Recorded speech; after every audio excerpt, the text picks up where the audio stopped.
So I would like to introduce you without further ado to our speakers today. And before we hand things off to Michelle Wilson, I'll give a little introduction to her in just a moment. We do have Dr. Green Powell from the FAMU MMERI initiative on the line as well. And she would just like to say a few opening remarks before we hand it off to our speaker today. So I will go ahead and give the floor over to Dr. Green Powell. And thank you so much, Ms. Mitchell. Good afternoon to each of you. My heart is warmed by the invitation that we received from Mrs. Mitchell to partner with you, to share information that we feel is going to be incredibly valuable to you on this interesting topic, this very fine topic, I have to say. Florida A&M University is so very pleased and proud to be in the medical marijuana space so that we might share the information that we have garnered through our physicians and our pharmacists and preachers and law enforcement officers, just a wealth of knowledge that we've gained that we want to share with you. So I want to thank you. I can't say thank you enough for partnering with the FAMU MMERI. And you learn that acronym in just a moment coming from our speaker. I don't want to steal her thunder about any of this. I just want to say thank you from where I sit as the executive director for the FAMU MMERI. Thank you again for joining us. I'll turn it over to Ms. Natalie Mitchell so that she might introduce our wonderful speaker. I'm saying wonderful because in a minute you'll find out why I'm saying that. Perfect. Yes. And we do appreciate it, Dr. Green Powell. So thank you for the introduction. And we will highlight a little bit about Michelle Wilson. She is today's presenter. So Michelle is a Gainesville native who spent her childhood in Tampa, Florida. She earned a degree in business economics from FAMU and Capella University. She earned her MBA. She's a proud member of the Chi Epsilon Omega chapter of Alpha Kappa Alpha Sorority Incorporated, the Tallahassee Southside Rotary, the League of Women Voters, and volunteers her time as a leader with the March of Dimes. She is also very passionate about her role as an advocate to help educate minority communities about the use of medical cannabis and also the unlawful use of marijuana. And she's part of the FAMU MMERI program. And I will go ahead and hand things off to Michelle to take over today and provide today's presentation. Great. Thank you so much, Natalie. And I am excited to be here. It is true that I'm passionate about talking about marijuana, especially to individuals who know nothing about marijuana other than the stigmatism that we are all familiar with. And I come in contact with so many different types of responses when you say the word marijuana. If you close your eyes, I'm sure you all have a different picture. I have a picture in my brain, and usually when I'm in front of an audience or I'm doing a train the trainer session, I always ask them to close their eyes and think about marijuana. And it's interesting to get the feedback of what comes in their mind. Some indicate that they think of medicine. Some indicate that they are seeing someone smoking a joint. Some indicate that they see someone that's very high and kind of out of their mind. And then others think of criminality. And so this is a very dynamic topic, and it's so interesting. You don't have to sell it because people are intrigued about marijuana, especially today, now that Florida has a legal marijuana path for those individuals who want to treat qualifying conditions. And so I'm thrilled to be here today, and thank you for the invitation. And I do hope that you learned something, that you gained something from today's webinar, because we want to create a space where we can learn, we can talk frankly about marijuana, medical marijuana, and then we can share the information that we learn with others that we may come in contact with, including our family members, our colleagues, and our friends. So again, thank you, Natalie. I really appreciate the opportunity. Thank you as well. We look forward to your presentation. Okay, are you ready for me to share my screen? Yep, you can go right ahead. You should have access, but let me know if you have any issue. Okay. It's giving me two screens. Let's see.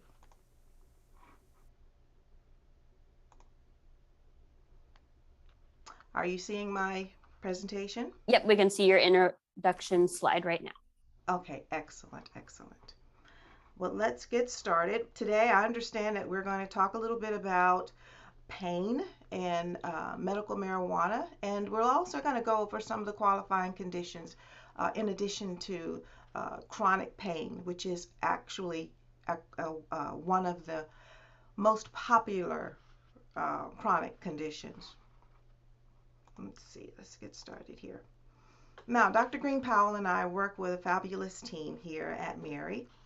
We have a budget director. Here I am as a community engagement individual, and then we have a program administrator, and our newest member is a contract manager. All of these components must work in tangent because we have such a tall lift throughout Florida that in order for us 5 individuals to get this job done, we really work hard together, and we have a wonderful team and a host of partners throughout Florida. Don't think for a minute that we have the wherewithal and the reach to accomplish our mandate without partnering with individuals and without partnering with partners like you, Natalie, to help us spread the word and to make sure that we are having an impact and that we are definitely accomplishing the mission that the legislature has set for us. So let's talk about what are we going to go over today. Our plan is to talk about MMERI's authorization, and I'll tell you where MMERI comes from in just a moment. There's going to be an important disclaimer. I always have to add a disclaimer to these presentations. We're going to go over the definitions of CBD and THC, 2 of the most common compounds in medical marijuana. We'll talk about the benefits. We'll also talk about the impact of CBD and maybe some adverse reactions you could have, ways to consume medical marijuana, and also we'll talk about the lawful side and the unlawful side. So we hope to provide information to you today so that you can make well-informed decisions about your alternative health path. And you can make decisions about whether medical marijuana is something that's right for you, along with your conversations with your doctor, your health providers, maybe your attorneys, or your loved ones. So we want to equip you today with some basic knowledge of how to even get that conversation started.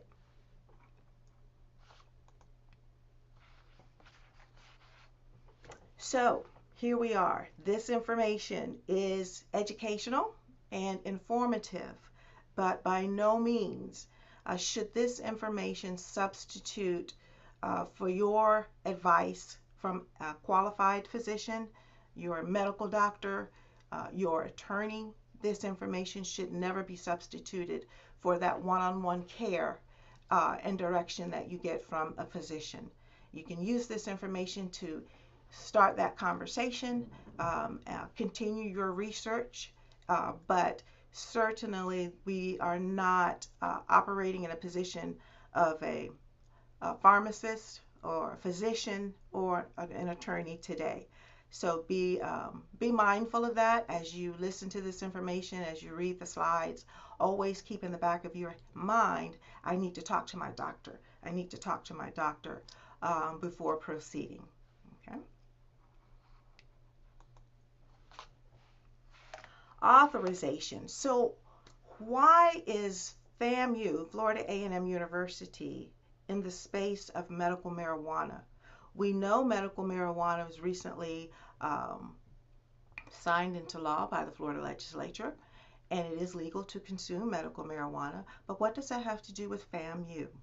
Well, the legislature looked at FAMU, and because of its ability to educate minority communities throughout Florida since 1887, the legislature felt like the university was well suited to educate minority communities about the use of medical cannabis and to also educate minority communities about the unlawful use and the consequences on those communities related to marijuana.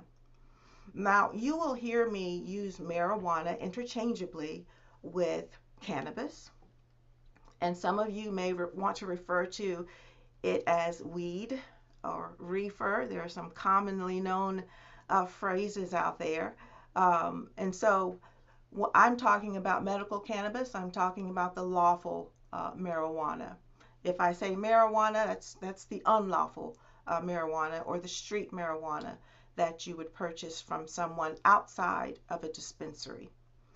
So the laws of Florida dictated and mandated that FAMU educate minority communities about the use of medical cannabis and also the unlawful use of marijuana. Section 381.986 Florida statutes, which is known to some as Florida's medical marijuana law, is where we get our marching orders. So FAMU embraced the legislative mandate, and we formed MMERI, Medical Marijuana Education and Research Initiative, MMERI. So thank you, Dr. Green Powell, for not letting that cat out the bag. Wow, look at this map. This map shows us how medical marijuana and recreational marijuana has spread throughout the United States. You see that several states have now authorized some form of marijuana usage. However, Florida is only authorizing the use of medical marijuana. Illicit marijuana, recreational marijuana is still illegal in Florida. But there's one important thing that we must also remember. Even though you see that there is some form of legalization throughout the states, throughout the nation, we must remember that marijuana is still a Schedule I drug. And at the federal level, it is illegal.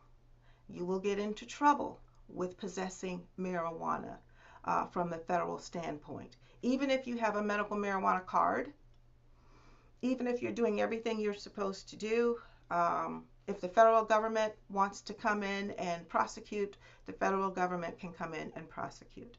So that's the part of the lawful and unlawful side that we make sure that we inform our audiences about so that they're well informed. Don't think just because you have a medical marijuana card in Florida that you can go across state lines, take your medicine, and not potentially get in trouble. So please keep that in mind as we continue through the presentation today.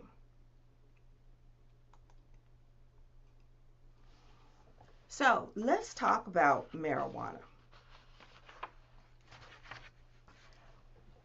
When we talk about marijuana, people are still kind of skeptical of it. They don't trust it. They're concerned about legalities. They're concerned about what it looks like. They don't want to get high. They don't want to get high in front of their kids, in front of their grandkids or their family members. They don't know what the impact is when they use marijuana. They're afraid of it. And then, I come across mindsets also of individuals who share with me that medical marijuana saved their lives. They were able to get rid of so many other pharmaceuticals that medical marijuana became their number one medicine. Now, of course, remember, these individuals have worked with their primary physician, their specialist, their qualified physicians, and they've come to these decisions with that umbrella of healthcare. So please always remember that. And then I hear from patients who share with me that medical marijuana has helped them control tremors related to Parkinson's disease, or that medical marijuana has helped them with quadruple bypass surgery. Instead of taking opioids in the hospital, this individual decided to take his gummies for the pain and to help with the insomnia associated with his surgery. And then we have our own Dr. Patricia Green Powell's story with her Aunt Betty. I'm going to meet Aunt Betty one day. But Aunt Betty is 80 years old, and she suffers from chronic pain related to a hip surgery. She uses gummies. She doesn't take opioids. And by Aunt Betty swears by medical marijuana. It is working for her. But we take all of these perspectives into consideration, and all of them are important and all of them are relevant. Whether you support medical cannabis use, whether you have any kind of negative connotations related to it, we take all of those considerations, all of those factors into consideration, because medical marijuana and marijuana has an individual impact on each of us. So what may work for this individual and the outcome for this individual may be very positive.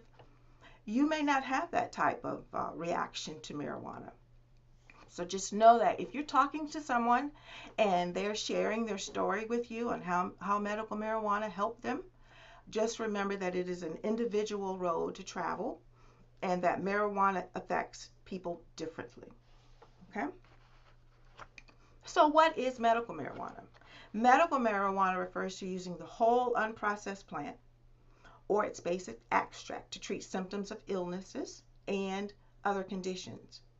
Marijuana, in other words, the street marijuana, illegal marijuana, uses all parts of the plant, including any compounds, any seeds, and most of the time, that marijuana that is purchased from the street could be very well laced with harmful chemicals, PCP, bug spray, let's see, what else, 409 spray, I think I heard that a couple of weeks ago.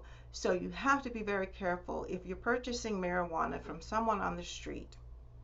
We always make sure our audiences know that you don't know what you're purchasing. Well, Michelle, I've been purchasing this marijuana from this person that I know very well, and I've been doing it for 10 years, and nothing has ever happened. Yeah, you're playing Russian roulette because you never know. It's not regulated.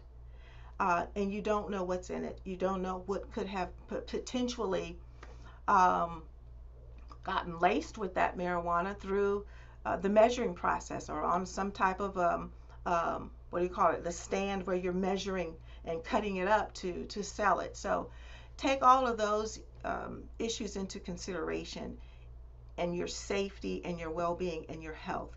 Not to mention that if you're purchasing marijuana from the street, you can face criminal penalties as well as detrimental health effects. Medical marijuana can only be purchased from a licensed dispensary in the state of Florida as per section 381.986 in our Florida statutes. Any kind of marijuana purchased outside of those dispensaries is illegal and has a potential risk for very harmful effects to your health.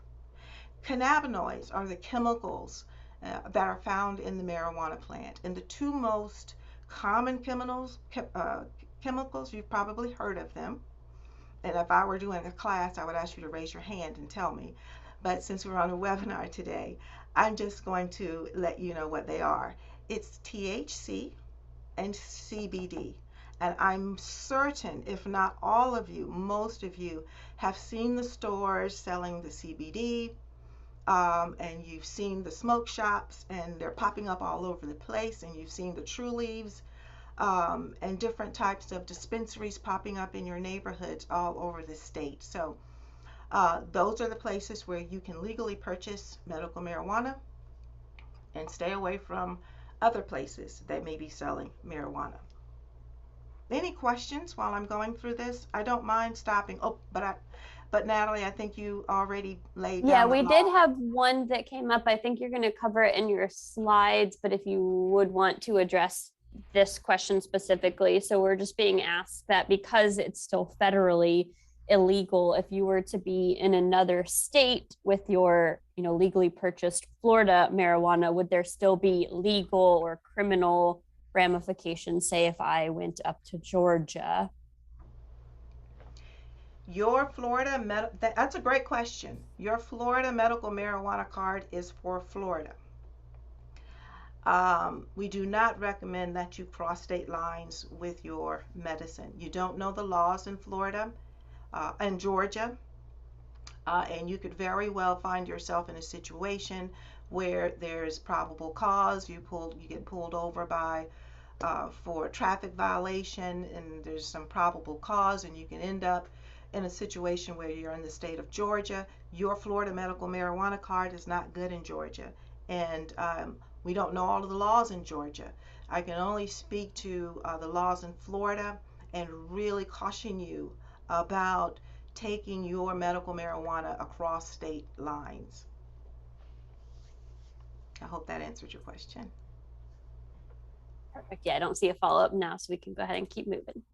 Okay, if you haven't seen a picture of a marijuana plant, and I hadn't, so I was very intrigued. This is what the marijuana plants look like. And you can very well see why some people may want to refer to them as weed, because they can look like weeds growing, but this is what they look like. It's always important to me to have a visual of what we're talking about, and so I thought these two pictures could give you that visual aspect of what a marijuana plant looks like, what it starts out as. Okay. Now, let's talk about the brain. What's happening to our brain and our body when we are smoking marijuana? So medical marijuana is highly regulated from the ground up, and can only be purchased again at a state licensed medical marijuana treatment center. There are over 2,000 treatment centers throughout Florida. And medical marijuana uses the whole process, unprocessed plant or basic extracts as its purpose to treat, and its purpose is to treat illnesses and qualified conditions. On the other hand, marijuana that you purchase outside of a dispensary, as I said, contains all types of parts of the plant, the seeds, and you don't know what's in it. It's because it's not regulated. So if you look at these cannabinoid receptor sites, these are nerves found throughout our body. And these receptor sites act as magnets, okay? So in our safety and drug interactions are critical components today of our discussion about the use of medical marijuana and the unlawful use of marijuana. Marijuana impacts each of us, again, very differently. Sharing and sampling can be devastating if we aren't informed about the consequences and we don't know what those impacts could be to our personal health, because we aren't under the care of a physician who has diagnosed all of our medical conditions and who has had an opportunity to determine the risk factors associated with you consuming medical marijuana and how medical marijuana may interact with drugs that you're already taking. At MMERI, when we're conducting our forums, we're always bringing in a pharmacist. We're bringing in the doctor, the medical marijuana treatment center doctor. We're bringing in law enforcement. We're bringing in an attorney, and we're bringing in a pastor, because we need to have a well-rounded view of what medical marijuana is and how it's impacting our communities. And you need to be able to hear from these doctors. You need to be able to ask questions of the doctors and hear what the pharmacist is saying, because most of us probably, if we're thinking about taking consuming medical marijuana, we haven't thought about the pharmacist. Should we tell the pharmacist that we're taking gummies, or we're using a tincture, or we're thinking about it? Probably not, because some people don't want to bring it up. There's still that stigmatism associated with it. Even for individuals who have decided to go through the process, get a recommendation, go to the dispensary and purchase medicine, they're still reluctant to tell others about it. So I want to encourage you today to make sure that if this is something that you're thinking about, or if you're already using medical cannabis, please keep your pharmacist informed. Don't leave that person out of your medical circle, as well as your primary care physician. So there are some additional safety precautions you will want to consider. Are there the safety and accountability for using medical marijuana? When we're using medical marijuana, there are some safety precautions that you must take. You have to realize that medical marijuana contains psychoactive chemicals, THC, that could very well make you high. So we always want to warn individuals to be careful, not to drive with medical marijuana in your system, especially when you don't know how you're going to react to medical marijuana. We want you to be safe. We want others to be safe. And so being responsible in terms of the accountability for others and the accountability for yourself is critical. There's also the potential for nervous system impairment, increased cardiovascular risks, and medical marijuana should still be considered carefully and individually for each patient only after a risk assessment has been completed with your primary care physician, your qualified physician, and your healthcare circle. The picture of the brain that's before you identifies the chemical receptor sites in the brain. You have the basal ganglia, the hippocampus, and the cerebellum. Present throughout the body and embedded in membranes, when marijuana is smoked, THC travels throughout the body and it produces many effects to the nerves in the brain, affecting the various brain cells and how they work. Cannabinoids are chemicals, receptors. They're abundant throughout the brain, affecting cognitive functions, memory, movement, learning, coordination, and pleasure. The basal ganglia that you see controls our speech. The hippocampus regulates motivation, learning, and movement, while the cerebellum controls posture, balance, and speech. So the evidence of how well medical marijuana works is still being examined. Research is very hard to come by because medical marijuana still is considered a Schedule I drug. So it's very difficult to do these longitudinal studies that scientists like to do because it's hard to get the product to have those studies done. All right, any questions about the brain and the receptor sites? Chronic pain is one of the most common indications for a qualified doctor to recommend medical marijuana. Pain relief is very often cited as the reason for medical cannabis use among older individuals. Then you have Parkinson's disease. Parkinson's disease is a common neurodegenerative disease found mostly among older adults.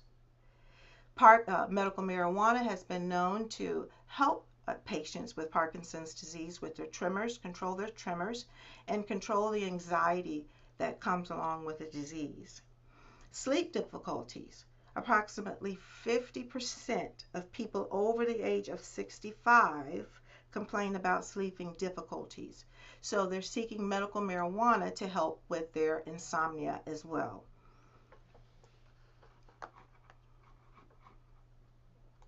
Let's go to number 10.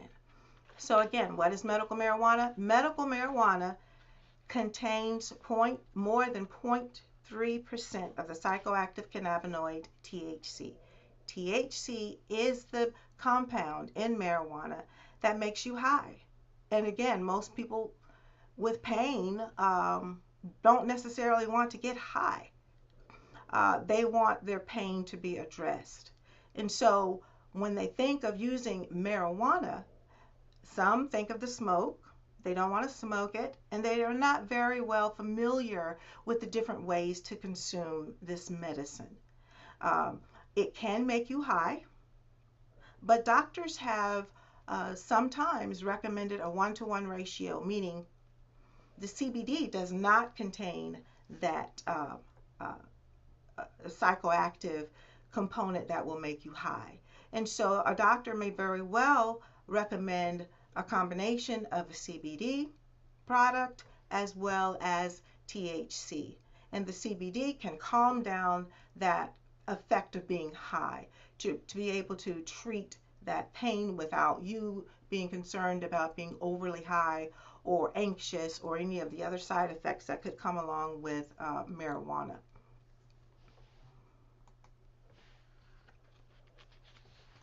So what are the benefits of medical marijuana? We've spoken about some of them. Arthritis pain is very high on the list. And that's for young and old of all ages. Relieving chronic pain, that is a benefit of medical marijuana. Reducing inflammation, reducing muscle spasms, and improving your sleep. Remember, we talked about insomnia. It also can and may reduce symptoms related to Alzheimer's disease. Remember, we're still studying, researchers are still coming up with studies to determine the efficacy of how well medical marijuana can treat these diseases and illnesses. But what we know now is that it may very well help you in terms of treating that Alzheimer's and reducing cancer cell growth, dealing with the nausea associated with chemotherapy, helping with your appetite if you have HIV, AIDS, and also with the nausea associated with other treatments. And so these are just a few of the benefits associated with medical cannabis and what people are using medical cannabis to treat their illnesses with. I think there's a question. Yes, we have a few questions if we want to go ahead and just take a brief pause. So I'm going to address kind of one of the first ones that was sent in. So I believe this will be kind of answered down the road, but as far as the doctors, the qualified physicians who are actually able to help to write an order, so evaluate a patient and write an order to then be filled at a dispensary, who are those people? Are they specific people? How do you find your qualified physician? Excellent, excellent question. Thank you so much for asking that question. Let's talk about a qualified physician. A qualified physician is a physician the state of Florida has determined is eligible and licensed to make recommendations. Notice I did not say prescribe, because we do not prescribe medical marijuana. These doctors have taken exams, they've passed a course, they have paid the required funding to become qualified physicians in the state of Florida. They are located throughout Florida in different cities, counties, and these doctors can be found by going to the Office of Medical Marijuana Use within the Department of Health.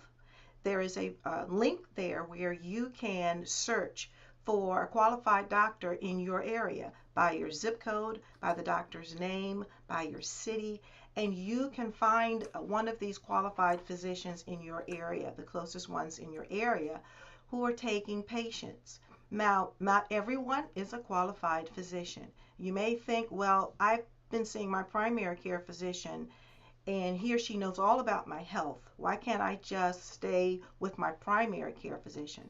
Well, it's because your primary physician, I'm sure, is a phenomenal doctor, but they have not gone through the requisite course and the trainings to be able to be licensed as a qualified doctor to recommend medical marijuana treatment. And we've placed the links into the chat box. So if you're interested in using that chat tool, there's a search tool and then just the general Office of Medical Marijuana Use. That is very helpful with kind of navigating some of those things that we're going to break down in some of the later slides as well, as far as the steps to obtaining your license and everything like that. Another question that came up, these are a little bit more medically related, so we'll hold off on these till the end where it makes a little bit more sense. So let's go ahead and continue again.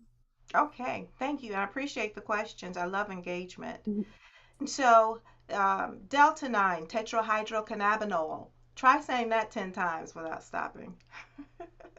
But we usually we don't say the long word, we use the THC, and most people know that THC is the ingredient that has that psychoactive ingredient to make you high. It will make you high. Just know that THC may induce hallucinations, You may get anxiety, feel like you're having an anxiety attack. And if you take too much THC, you may feel like you're going to overdose, you're dying, but it cannot kill you. It could very well um, create this long-term anxiety attack, and you won't know what to do. You will be high out of your mind if you chew too many gummies, if you don't start, uh, start low and go slow, you could find yourself in a really bad predicament. If you're sharing brownies with someone that has THC in it, you have to be very careful. You don't know how the THC is going to interact. And sharing is illegal. So if anyone else tries to say, here's a gummy, try this gummy, it'll help you sleep, it has THC in it, I got it from a dispensary, it's safe, that may very well be the case, but it's illegal to share. Everyone has to go through their own process with a qualified physician. They have to go through the Department of Health to get their card, and they have to go purchase their medicine at a dispensary or have it delivered to them. So be very careful with THC. Also, we spoke a little bit about the brain receptors. It's a natural reaction to THC chemicals. And so they play a role in the development of the brain and the function. And so it's all intertwined, and you have to be careful of how THC interacts with you as an individual. Marijuana may very well impair your driving. We have to be safe. And if you're pulled over, just like if you're impaired in any other way, such as alcohol, or if you've taken an opioid, if you get pulled over by law enforcement, you could very well be arrested for the driving impaired in terms of taking your medicine and then getting in a car and driving and putting yourself and others in danger. So these are some points I wanted to bring out about the THC. Even if you have a medical marijuana card, we have to be responsible, and we have to remain knowledgeable about the health risks and about how we stay safe and keep others safe. Cannabidiol. What is CBD? We've seen them everywhere, right? You can see CBD in the gas stations. You can see CBD at the convenience stores. They're everywhere. I will tell you that CBD is not regulated. So when you go to these gas stations, you don't necessarily know what's in the CBD. But each CBD should have a barcode, and I'll get that. I think there's another slide where I show you what's on that barcode. But if you go and you purchase CBD, something from a gas station or whatever, a store, make sure there's a barcode. There should be a barcode or QR code where you can click on that QR code and you can tell where the product came from, when it was tested, the date it was tested, what's inside, what's contained in that product before you consume it. Now, CBD is closely related to THC because remember, it's a compound found in the marijuana plant. It is the part that does not make you high. So if you are trying to have CBD to address pain, there are so many ways that you can address that pain with CBD. You can use oils, you can use a tincture, and we'll talk about this a little bit further. I'm getting ahead of myself. But there are various ways to use CBD. And yes, CBD has been found to have some medicinal purposes in terms of helping with inflammation. It can also help with insomnia, sleeping, anxiety, very similar to THC, medical marijuana, but it does not have that high factor that some may want from the THC.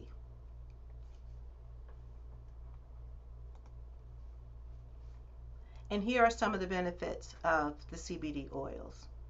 You can use it for arthritis. Some people will use a cream where they can rub on a certain area where they're having pain. If they don't want to ingest medical marijuana, or they don't want to ingest anything, they can use the cream.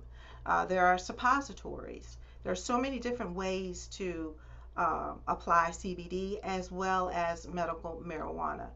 But you can see that researchers have researched this, and what we're providing to you is what the researchers are saying are the benefits of CBD oil.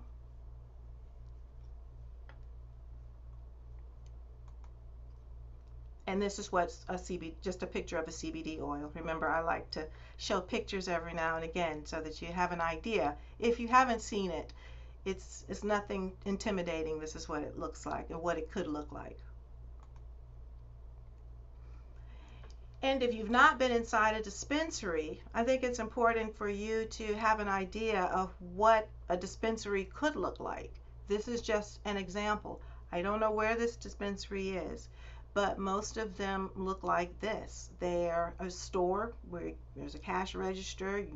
There are people behind the counter to assist you once you bring in your recommendation from your doctor. They will assist you in terms of, well, what do I purchase? You see all these products in here. Where do I go? Well, they're there to help you figure that out, to help you and to talk to you about the dosing, because it's kind of difficult based on the type of medical marijuana or CBD you're trying to purchase.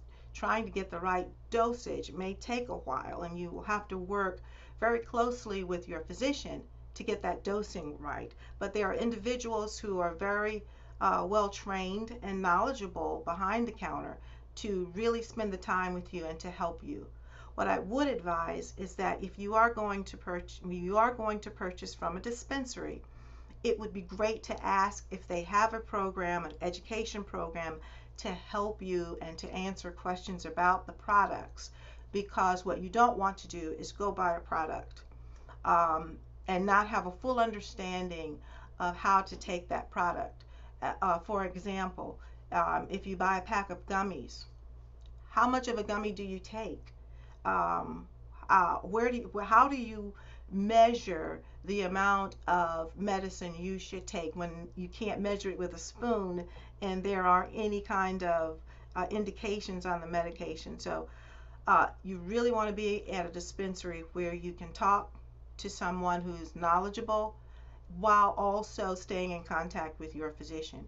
If you come into a product that didn't work for you, or you're too high, you can have that conversation again with your doctor, and your doctor can kind of manage your dosages by the feedback you provide to him or her, so that we can make sure, and they can make sure, that you're actually taking something that's going to help you and not make matters worse for you. So this is a picture of a dispensary. You have to have a medical marijuana card to enter a dispensary. Usually there's going to be someone in that dispensary to check to make sure that you are allowed to be there. So you have to have that card. This is where we can talk about those different forms and ways to consume medical marijuana. Tinctures have recently been cited as the most popular, the best way for older adults to use medical marijuana, because you have a dropper, and you can kind of control the dropper, and you just drop oil right under your tongue, and that's how you take your medicine. Gummies, again, are hard to dose because some people will chew one gummy. Really, they should probably chew a small amount, but we've heard from individuals chewing one gummy, an entire gummy, nothing happens. In an hour or so, and they go back and they chew another gummy, and all of a sudden they are in this panic state. They are too high. I've heard of individuals, and this is a true story because people tell me their stories all the time. They were so high, they were naked, they were running down the street, they didn't know what to do, they thought they were going to lose their mind, they called 911, and it's really not a comfortable feeling when you've consumed too much of your medicine. So tincture is one way to administer your medicine. Capsules, if you'd rather take a capsule. Edibles recently became legal, and so we have more than just gummies. You have brownies, you have cookies, you have teas that you can drink, you have sodas, chocolate, all types of edibles, muffins, and people actually use oil, cannabis oil, to cook with, and they infuse it in their meals and honey. And so smoking, yes, is still a way, and if that's what your doctor recommends for you, then of course that's what you can do. But you can also vapor. You can vape the medicine as well, which has a less of a impact on your lungs, but it's still smoke. So we want to be careful with that. And then suppositories, and of course creams. And you can decide with your doctor what's best for you.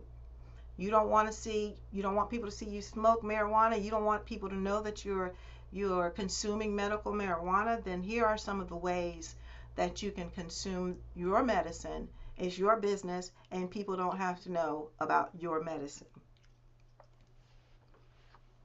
Any questions? Nope.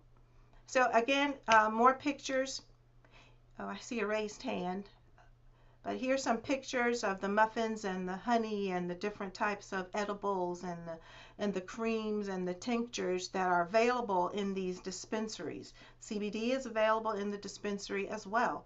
So like I mentioned earlier, the physician may very well recommend for you a one-on-one combination where you're taking a certain amount of CBD, using a certain amount of CBD, and you're using a certain amount of the THC. So it just depends I'm on going to interrupt very quickly here too. If you have questions for those who might have been raising their hands, go ahead and use either the chat feature or the Q&A to submit that. I'm going to hold off on some so Michelle can get through a few more slides. So do submit your questions that way by typing them in. Okay. All right. Yep. I'm going to hurry up because I want to make sure everyone has an opportunity to ask their questions. This is Florida law. I mentioned to you earlier, if you're purchasing something from a dispensary or from a gas station, if you're trying to get just CBD, there is a QR code that you should use your phone to make sure you click on that QR code. Know what you're ingesting, know what you're putting on your body. This is the information that you should be able to see on any product. If you can't see this information on that product, there is a problem. And I would contact the Florida Department of Health. But this information is required on all packaging related to cannabis and CBD. All right, how much trouble can you get in if you decide you want to purchase medical marijuana on the street? Possession of less than 20 grams of marijuana is a misdemeanor in Florida. It's punishable up to 1 year in incarceration and a fine not to exceed $1,000. Know that if you are arrested for possession of marijuana, it could impact your job. It could impact your employment history moving forward. It could impact your ability to find housing, find apartments. So be very, very careful and mindful of possessing marijuana. If you possess more than 20 grams, you're in trouble. It is a felony. You could be in prison for up to 5 years and be fined a fine of up to $5,000. And again, the arrests and convictions will have a profound impact on your ability to get a job and to maintain a job and to find appropriate housing. What are the qualifying conditions? Here is some very important information, and this information can also be found again from the Office of Medical Marijuana Usage with the Department of Health, and you should already have that link, but you can find these qualifying conditions there, and you can see not every condition may be listed, because if you look over here to this bullet, it says chronic non-malignant pain caused by a qualifying medical condition or that originates from a qualifying medical condition and persists beyond the usual course of that qualifying medical condition. So there is a gray area, and it's left up to that qualifying physician to make a determination whether or not what you're describing to him in your appointment, if the condition is something that could be very well related to one of these qualifying conditions. Let's say, let me give you an example. someone shared with me that they had a skin condition where they could not sweat, their glands didn't work. Well, I can't remember the name of the condition, but she thought she could qualify for medical marijuana because it caused her so much anxiety and so much depression. Well, she didn't mention the part about the depression and the anxiety. When she went back to the doctor said, well, how does this condition make you feel? And she explained those other side effects that she was feeling. And at that point, she was deemed a qualified patient.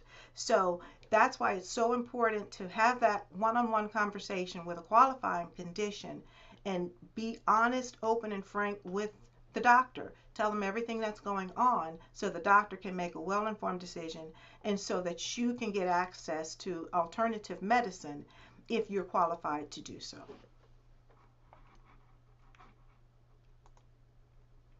This is what a medical marijuana card looks like. It looks just like your driver license.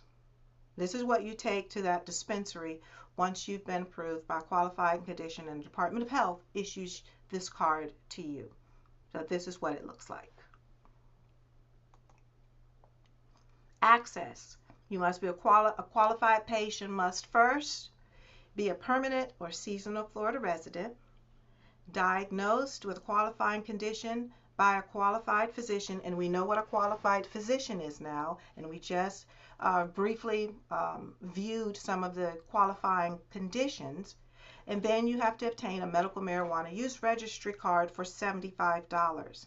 Now I must add here, since we're talking about money, that none of the expenses associated with medical marijuana are covered by insurance. So this is an out-of-pocket expense.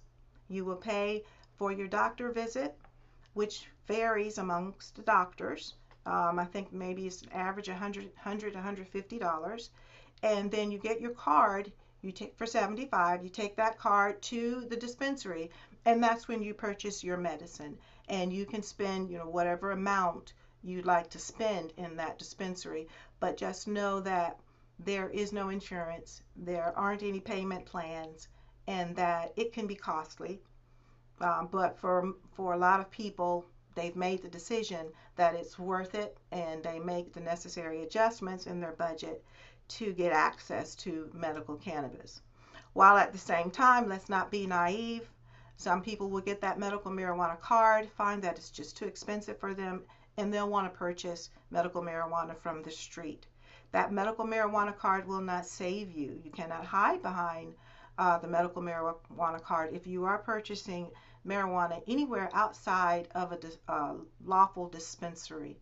And so, and you have to be very careful with that. But I know that there is a cost associated with it. People call the office wanting to know if there are programs to help them because they really need this medicine. They've tried it and it works for them, but it's cost prohibitive for them. So that's something I always let my audience know about up front. There is a cost associated with using medical cannabis. And here are some resources that I used today that you can refer to. Our MMERI website, please visit our website. We have a basic medical marijuana course to go over the history of medical cannabis. How did we get from medicinal to criminal? We go over the qualifying conditions and a little bit more into how the medical marijuana impacts your brain and your endocannabinoid system. And so it is a wealth of information, and I encourage you at your convenience and your leisure to just take a look at that website. We will have an intermediate course launched soon.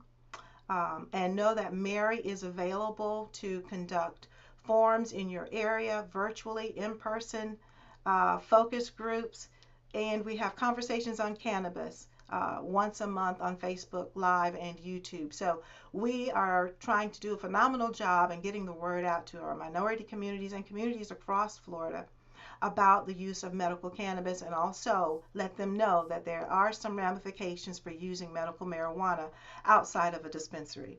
And I think I'm going to stop talking because I've done most of the talking, Natalie, and I want to answer some questions. Sure, that's no problem. So again, her information is up there on the screen. I'm going to go ahead and just share my last little slides on here, and then we'll get to those questions. So again, contact info is up here. So if you have to run, you all have my email, or feel free to grab it. We can submit questions through that, or you can check out that MMERI website that's listed up there if you don't have time to stay today. But we answered a couple of questions via text responses. So a few people had questions about how do you obtain the card? Where does that come from? So the Office of Medical Marijuana Use website breaks that down very well. I would encourage you to check that out. It's going to have very simple step-by-step instructions, including information for those looking to get a caregiver potentially registered to work with them. So that would be, an informal family member you might have, or an actual paid caregiver. That information is on there as well. Some people might not be aware of that. And all of this will get emailed out to you all after this, so you don't have to remember it. It's going to be sent directly to you. But now to get to some of the questions, someone is asking a little bit more specifically about some certain conditions. So looking at it for fibromyalgia, et cetera. And I would say that's probably a question, Michelle, that they would want to pose to their physicians before they maybe work with a qualified physician to ask those specifics about medical conditions and any interactions with current drugs. Sure. Absolutely. While I've heard about the chronic pain associated with fibromyalgia, again, it's something I would really encourage you to talk to your doctor about. Even if you want to talk to your primary care physician about it, and ultimately you would need to speak to a qualified physician. Okay. And someone else was asking if there's a tolerance aspect to using medical marijuana. I would say, again, that's probably a question for the physician, but generally speaking, yes, there is a tolerance because everyone is different. And we respond differently to medical marijuana. So determining what your tolerance is a personal conversation with your physician, and that physician is well qualified to work with you in determining what the correct dosage, the correct methodology should be if you want to consume medical marijuana. Okay. Got that one done. And if you're taking even CBD that you would obtain through a dispensary, so if it's purchased legally through a dispensary and you're going to be traveling on vacation, is there anything that you can do or any letter you could get from your provider, or what are the legalities on taking a product with you? Well, CBD contains less than the 0.3% THC, and so you don't have to have a doctor recommend CBD in order to purchase it. And so I would ask a law enforcement person, but I don't foresee there being an issue with having CBD, especially if it's in its original package. It's not unlawful to use CBD. It's unlawful to use street marijuana, and it's unlawful to use take your marijuana across state lines and to use it in the public. And then we had a question, someone had some specifics about the search tool, so I'm going to share the screen. So when you're on that Office of Medical Marijuana website, they do have the physician search tool. So again, that OMMU website will send out the link for when you scroll to the physician search tool. This is only the medical marijuana qualified physician. So when you're looking for something, you might search by condition, you might search by the city or the zip code that you're in, but this is only going to pull from that medical marijuana qualified physician pool. Just a heads up on that, and we'll send out the link so you don't have to remember this, but I did want to point that that out. Office of Medical Marijuana Use has a wealth of information. I encourage you to spend some time there. They have frequently asked questions, they have flyers, and it's good information, sound, solid information, so that you can be as informed as possible. And then another person was asking if CBD would show up in a drug test to your awareness, or is that a question for a physician? question for a physician.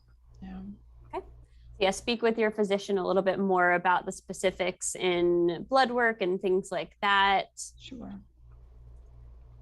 I will add though, sometimes the general public doesn't realize that even though medical marijuana is legal in Florida and they have the card and they're doing everything that they're supposed to do, if they work at somewhere where there's a 100% drug-free zone, and they're testing for any types of substances, THC will show up, very well may show up, and you could lose your job because there aren't any job protections in Florida right now, because it's still a Schedule I drug and illegal at the federal level. There aren't job protections for medical marijuana.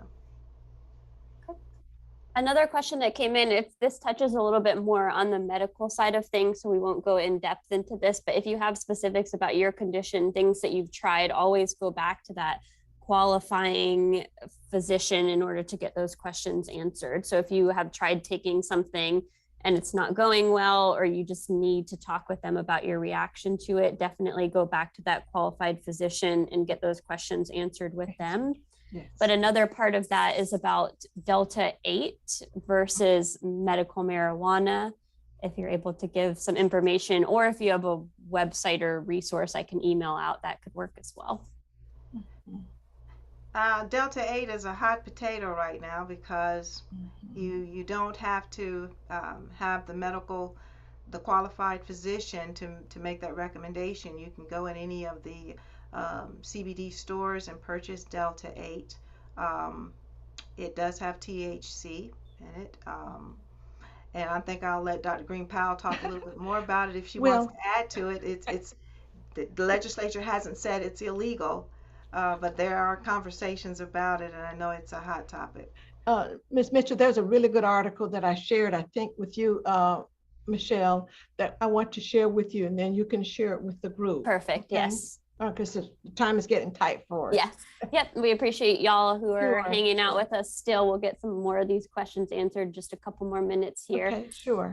So a couple of people were asking about UF's policy for having a medical marijuana card. This is a little bit more specific about employers, but just generally, like Michelle has been saying, if it's something with your employer that you're wanting to know about, can you hold your position and obtain a medical marijuana card? Those are really questions for human resources wherever you work in order to get that answered. That's not something specifically that we can say, but everyone has different policies dependent upon the type of role that you might have. So stuff like being a nurse or a physician might still stand in the way of getting a medical marijuana card. You'll just want to ask that of your employer. Exactly. For sure. And then another question, just a little bit more about, could CBD or THC or medical marijuana in general become habit forming? Marijuana that you're purchasing from the street can become habit forming, because what generally happens is it's being laced with something and set up for you to come back and get more. And so that's what happens when you're using street marijuana. You can get addicted to whatever they're putting on that marijuana that makes you high, super high, higher than you would be under medical marijuana and medical care. But then you can become so dependent on it psychologically that some people have a hard time getting up in the morning. They have to have a joint or smoke before they can get their day started, and then it starts to impact their financial situation. So those are individuals who have found themselves in a situation where they have become addicted to it, and there are resources available for individuals to seek, but using medical marijuana from the street is a very dangerous proposition. And remember, each of us has a different type of endocannabinoid system in terms of where it may latch on to receptor sites, may be very different for Ms. Wilson than it is for me. So once again, that's an intimate conversation with your physician, your qualifying physician, regarding whether or not it may become habit forming or addictive to you. So depending on the what has been recommended from the medical marijuana perspective, I would still have that conversation with the qualifying physician. Yes, definitely an individualized approach based on each person's health and their medical history, certainly. Yes, sure. And a few questions came up about, would my doctor be able to do this, or is a doctor here or there able to do this? Again, I refer you back to that physician search tool. You can search by their name. So if you have someone that you're seeing or that you're kind of interested in seeing if maybe they do qualify, check out that list. Or feel free to talk with your physician. They might have someone they can refer you to if they're not able to do it themselves. So definitely ask them about it, or just use that search tool to find someone who is in your area. And then that Delta 8 article, along with all of these resources, I'll make sure that I share out with everyone. That's not an issue. And kind of some of the takeaways that I think are important for everyone to remember who's still hanging with us is definitely to start with the state of Florida website for the Office of Medical Marijuana Use, to ensure that you're following a legal pathway to doing this and not kind of falling prey to some of the marketing and things that are out there from a business specifically. Start with the state website and the state resources, then work with your qualifying physician in order to do this.